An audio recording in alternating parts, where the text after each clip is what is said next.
नमस्कार, मैं हूं आपके साथ सोनम राय। की शुरुआत करते हैं। गोरखपुर में श्री गोरखनाथ मंदिर क्षेत्र की सुरक्षा के लिए आधुनिक सुरक्षा भवन के उद्घाटन पर समारोह का आयोजन किया गया है, जिसमें सीएम योगी आदित्यनाथ ने भी शिरकत की है। इस मौके पर सीएम योगी ने सभा को संबोधित किया। क्या कुछ कहा, आइए आपको सुनाते हैं।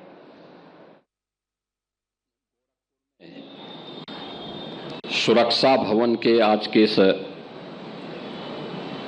लोकार्पण कार्यक्रम में उपस्थित गोरखपुर के महापौर डॉक्टर मंगलेश श्रीवास्तव जी, विधान परिषद के सदस्य डॉक्टर धर्मेंद्र सिंह जी, माननीय विधायकगण श्री महेंद्र पाल सिंह जी, विपिन सिंह जी, प्रदीप शुक्ला जी, श्रवण निषाद जी, प्रदेश सरकार में एडवाइजर के रूप में अपनी सेवाएं प्रदान कर रहे और जब वह गृह विभाग के एडिशनल चीफ सेक्रेटरी थे तब यह भवन स्वीकृत हुआ था। ऐसे अवनीश अवस्थी जी, अपर पुलिस महानिदेशक Shri Mutha Ashok Jain ji, additional DG security Shri तरुण गाबा जी, भारतीय जनता पार्टी के जिला के अध्यक्ष श्री जनार्दन तिवारी जी, महानगर संयोजक श्री राजेश गुप्ता जी, आज के इस कार्यक्रम में उपस्थित सभी हमारे जनप्रतिनिधिगण, पदाधिकारीगण, पुलिस और प्रशासन से जुड़े हुए सभी अधिकारीगण और उपस्थित बहनों और भाइयों, सुशासन की पहली शर्त होती है सुरक्षा। हर व्यक्ति को सुरक्षा चाहिए और इसके लिए सरकार के स्तर पर प्रयास किए जाते हैं, लेकिन उसका एक ही पक्ष हम देख पाते थे। ये मान्यता होती थी कि सुरक्षा के लिए केवल पुलिस की भर्ती कर लो। अब पुलिस का एक सामान्य आरक्षी हो, सब इंस्पेक्टर हो, इंस्पेक्टर हो या डिप्टी एसपी हो, अगर उसकी ट्रेनिंग नहीं है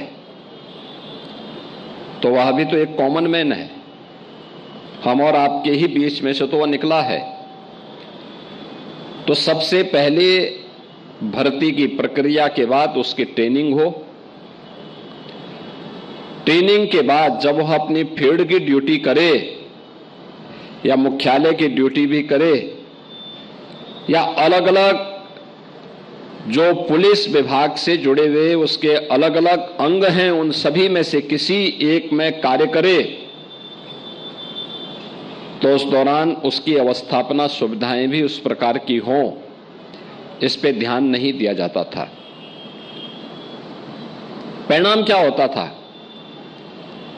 या तो नौजवान पुलिस भर्ती में आता नहीं था, या फिर जहां तहां रह करके अपनी जिम्मेदारियों का निर्वहन नहीं कर पाता था। 2017 में हम लोग जब आए, उस समय उत्तर प्रदेश पुलिस में आधे से अधिक पद खाली थे। हम लोगों ने पिछले 9 वर्ष में 2,19,000 से अधिक पुलिस विभाग में भर्ती की प्रक्रिया को पूरा किया है। 2,19,000 से अधिक। 17 में जब हम लोग सरकार में आए थे, उस समय की स्थिति थी कि पुलिस की ट्रेनिंग की क्षमता मात्र एक समय में 3,000 से अधिक नहीं थी। और वर्तमान में प्रदेश के अंदर जो स्थापना सुविधाओं का विकास हुआ है, उसका परिणाम है कि हम लोग वर्तमान में 60,000 से अधिक पुलिस कार्मिकों की एक साथ ट्रेनिंग करवा रहे हैं। याद करिए, राज्य वही है, लेकिन समय पर ले गए निर्णय और समय पर दी गई सुविधा का परिणाम क्या है? हमने उसको 200 गुना से अधिक सुविधाओं से संपन्न करने का काम किया है।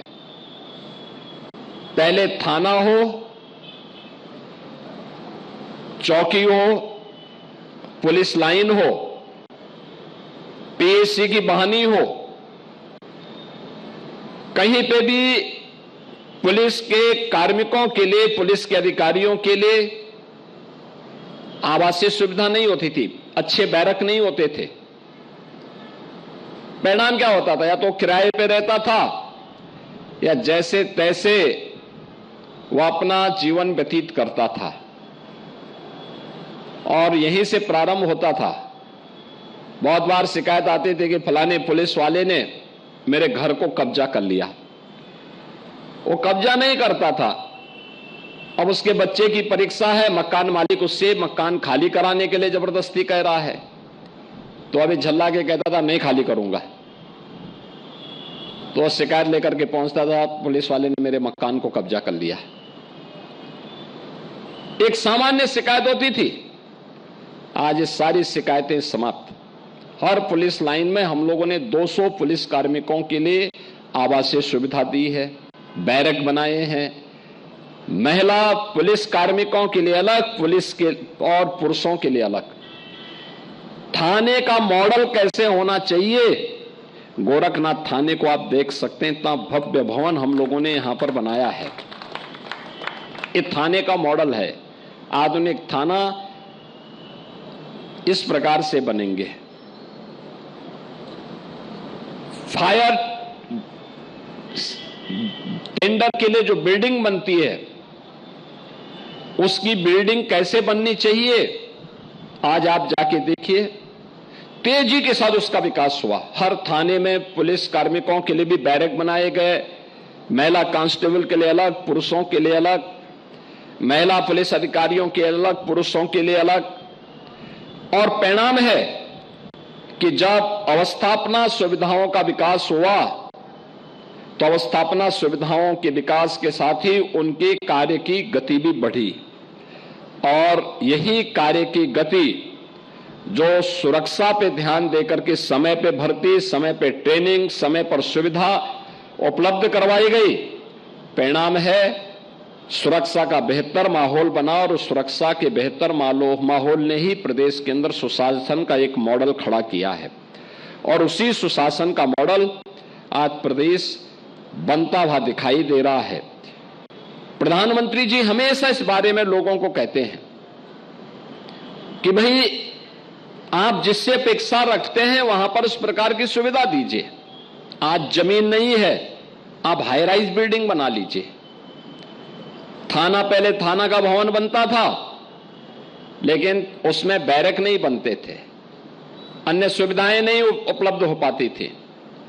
परिणाम क्या होता था कि लोग जैसे तैसे अपना समय काटते थे। बहुत बार किसी व्यक्ति को, किसी अपराधी को पकड़ करके पुलिस लाती थी, रुकने की व्यवस्था नहीं होती थी, तो या तो पुलिस को उसको छोड़ना पड़ता था या फिर वे असहाय जैसे होते थे या वो भाग जाता था। लेकिन अब असहाय बनने की आवश्यकता नहीं, अब अपराधी भाग नहीं सकता, क्योंकि थाने में ही उस प्रकार की सुविधाएं दी गई हैं। कोई थाने पर जबरन हमला नहीं कर सकता, क्योंकि अब थाने में पुलिस कार्मिकों के लिए बैरक अलग से बनाए गए हैं और बेहतरीन सुविधा से युक्त बनाए गए हैं। हर समय हर थाना में पर्याप्त मात्रा में पुलिस कार्मिक उपलब्ध होंगे और किसी भी उस कृत्य के बारे में जो सुरक्षा में सेंध लगाने का काम करेगा, तो उसके काम को तमाम करने के लिए पुलिसकर्मी वहां हमेशा मुस्तैद होकर के अपनी जिम्मेदारियों का निर्वहन करता हुआ दिखाई देगा। जितना पैसा विकास के लिए दिया गया, हर क्षेत्र में विकास हुआ। और मुझे लगता है कि उत्तर प्रदेश के अंदर पुलिस भर्ती और ट्रेनिंग से लेकर के उनकी अवस्थापना सुविधाओं के विकास को पूरी मजबूती के साथ आगे बढ़ाने का काम प्रदेश में किया गया है। और आज मुझे प्रसन्नता है कि यहां पर गोरखनाथ मंदिर से सटे हुए यह सुरक्षा भवन एक मॉडल बन रहा है। कोई भी ऐसी सुरक्षा आती है, उनको या तो होटल में जाना होता था या फिर जहां तहां उन लोगों को रहना पड़ता था। गेस्ट हाउसेज में गए, कोई बाहर का अतिथि आया, उस समय उनको अब जगह नहीं मिली। स्वाभाविक रूप से दोनों के लिए आवश्यकता थी। अब पुलिस का अलग, अन्य सामान्य अतिथियों का अलग, नागरिकों का अलग, सबको अलग अलग सुविधा और सबकी जवाबदेही भी सुनिश्चित। और यही मॉडल सुशासन और विकसित भारत की संकल्पना को आगे बढ़ाने में सहायक होगा। आज के इस अवसर पर जब ये सुरक्षा भवन का लोकार्पण हो रहा है, लगभग 100 पुलिस अधिकारी और कर्मचारी एक साथ इस भवन में ठहर सकते हैं। गोरखपुर के सुरक्षा एसपी सुरक्षा का कार्यालय यही होगा और साथ साथ उनके साथ डिप्टी एसपी, उनके साथ इंस्पेक्टर्स, सब इंस्पेक्टर्स, एनएसजी और अन्य जो भी हमारी फोर्स है सुरक्षा के लिए, जिनकी जिम्मेदारी होती है, जवाबदेही होती है, उनके लिए बेहतरीन आवासीय सुविधा, उनके लिए मेस, उनका ऑफिस, उनके मीटिंग हॉल, ये सभी कुछ उनको यहां पर उपलब्ध होगा।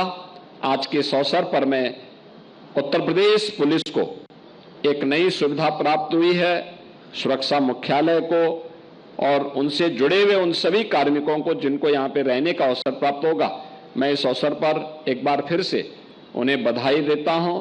सभी पुलिस कर्मियों को इस प्रकार की सुविधाएं प्राप्त हों, यह आज हम सबको हर एक जगह दिखाई देता है। और मैं तो कभी कभी कहता हूं कि प्रदेश के अंदर 55 जिले ऐसे हैं जहां पे जो सबसे बड़ी बिल्डिंग होगी वह पुलिस का बैरक होगा। सबसे ऊंचा टावर जो आपको दिखाई देता हुआ होगा, वहां पर वह पुलिस कार्मिकों के बैरक होंगे वो, क्योंकि इतना पैसा दिया है, इतने बड़े पैमाने पे इसका विकास हुआ है कि आज वे सब दिखाई दे रहे हैं और पुलिस के कर्मचारी वहां पे रहते हैं, अच्छी सुविधा से युक्त उस वातावरण में रहते हैं और फिर अपनी जिम्मेदारियों का निर्वहन भी ईमानदारी पूर्वक करते हैं। मैं इस अवसर पर एक बार फिर से यूपी पुलिस को इस उपलब्धि के लिए हृदय से बधाई देता हूं। आप सबको अपनी शुभकामनाएं देते हुए वाणी को विराम देता हूं। धन्यवाद। जय हिंद। पश्चिम बंगाल की रामपुर हाट विधानसभा में बीजेपी ने जनसभा का आयोजन किया है, जिसमें बीजेपी के स्टार प्रचारक और यूपी के सीएम योगी आदित्यनाथ शामिल हुए हैं। इस मौके पर सीएम योगी ने जनसभा को संबोधित करते हुए बीजेपी प्रत्याशी के समर्थन में वोट की अपील की है।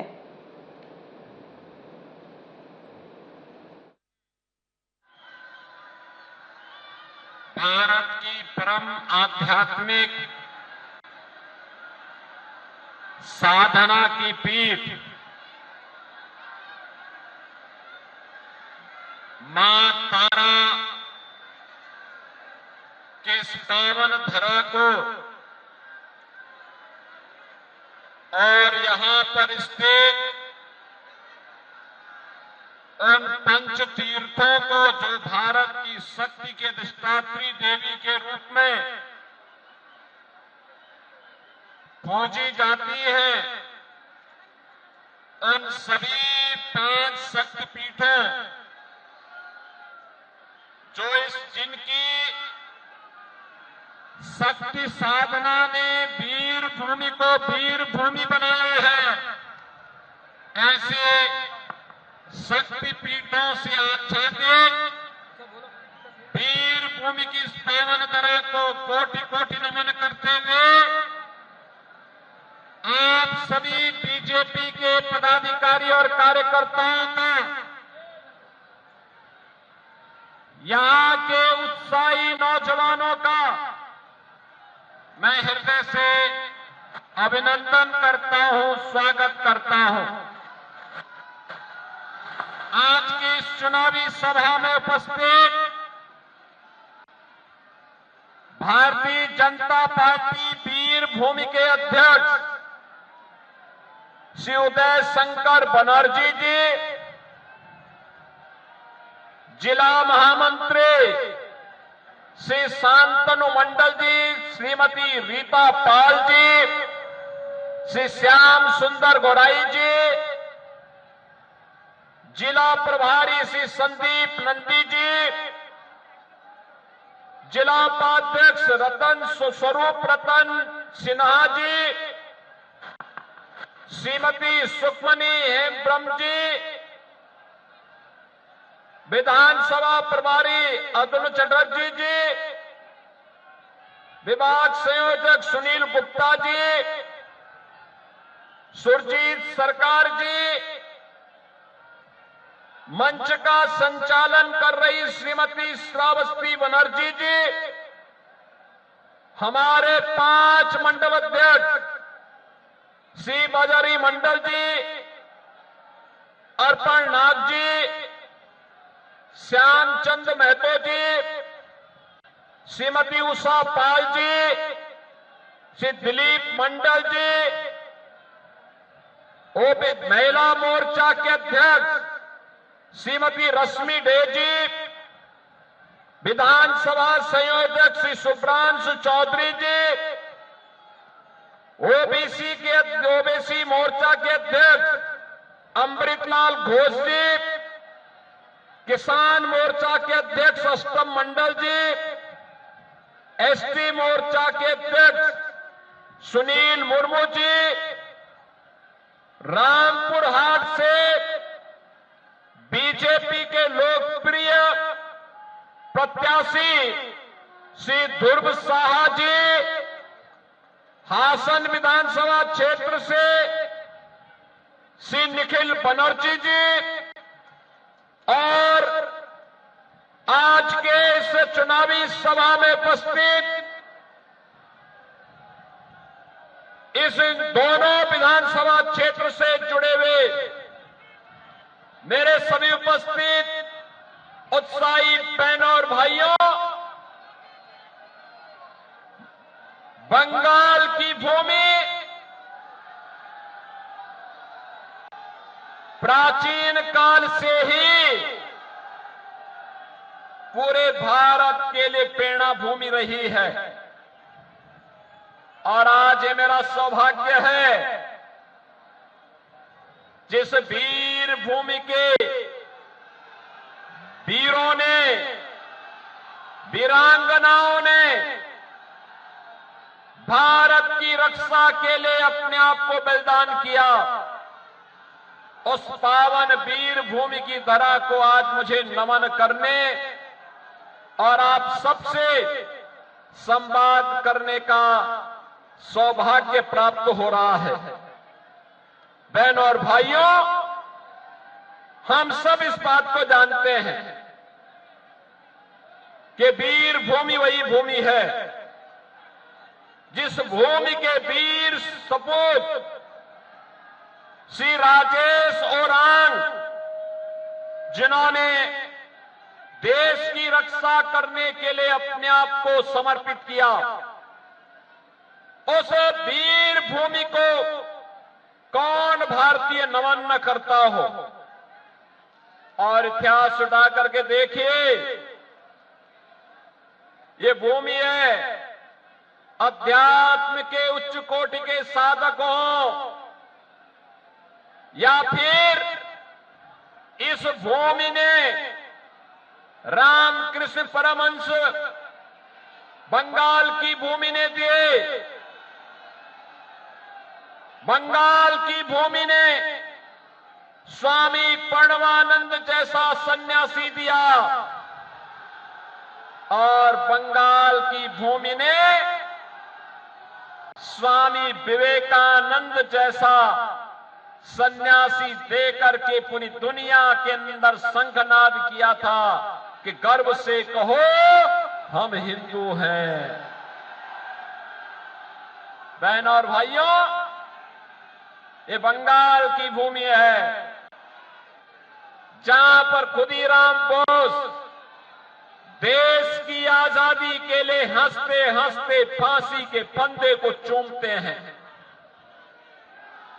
ये वही बंगाल की भूमि है जिसने नेताजी सुभाष चंद्र बोस भारत को दिए, जिन्होंने उद्घोष किया था तुम मुझे खून दो मैं तुम्हें आजादी दूंगा, ये बंगाल की भूमि में पैदा होने वाले नेताजी सुभाष चंद्र बोस का उद्घोष था।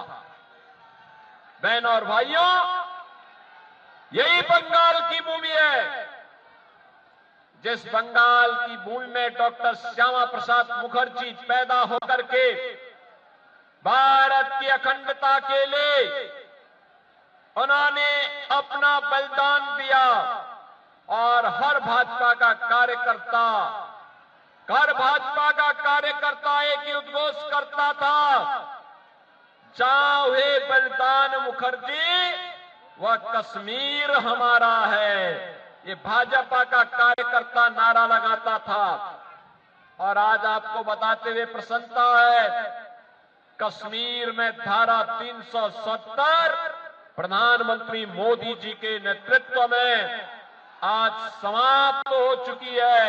अब कश्मीर में वही कानून लागू होता है जो बंगाल, बिहार और यूपी में लागू होता है। बहनों और भाइयों, ऐसी पावन धरा को मैं कोटि कोटि नमन करता हूं।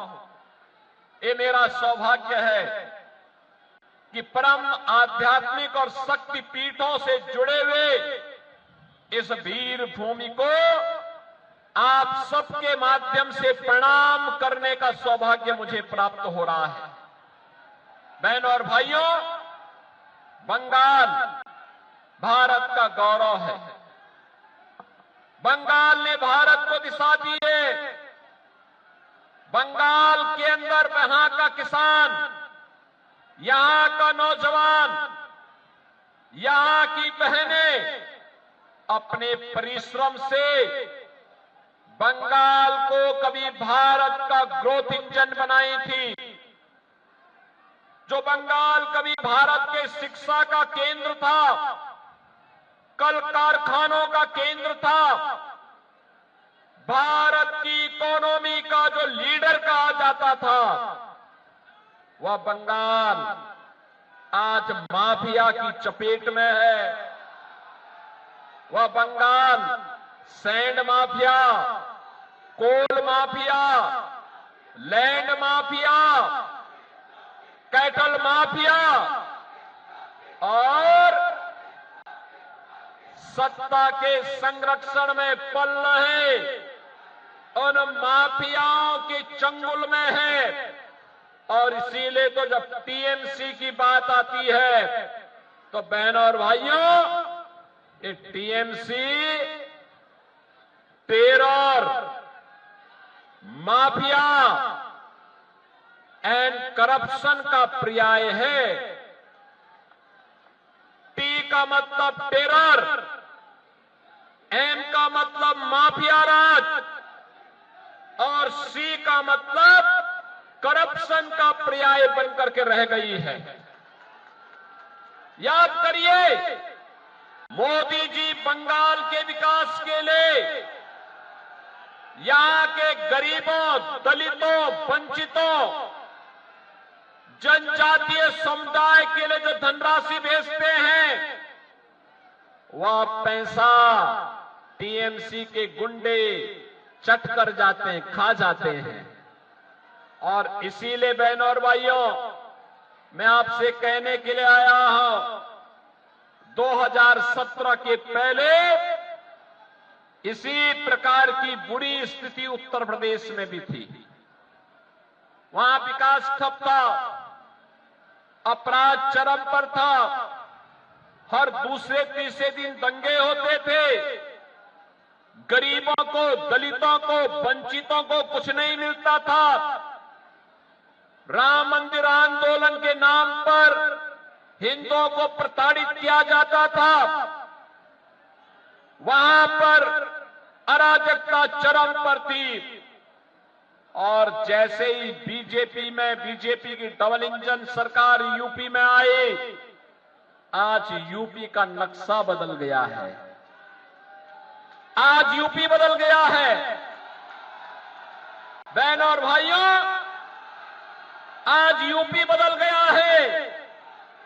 आज यूपी में न कर्फ्यू है, न दंगा है।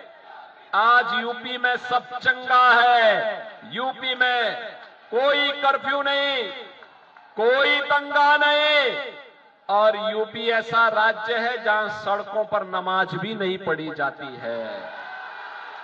माफिया मुक्त यूपी, गुंडा मुक्त यूपी, और माफिया और गुंडों का इलाज क्या होता है? ये बुलडोजर जब चलता है सड़कों पर तो माफिया की हड्डी पसली को भी एक करके ठीक करता है। फिलहाल हमारे खास बुलेटिन में इतना ही। नमस्कार।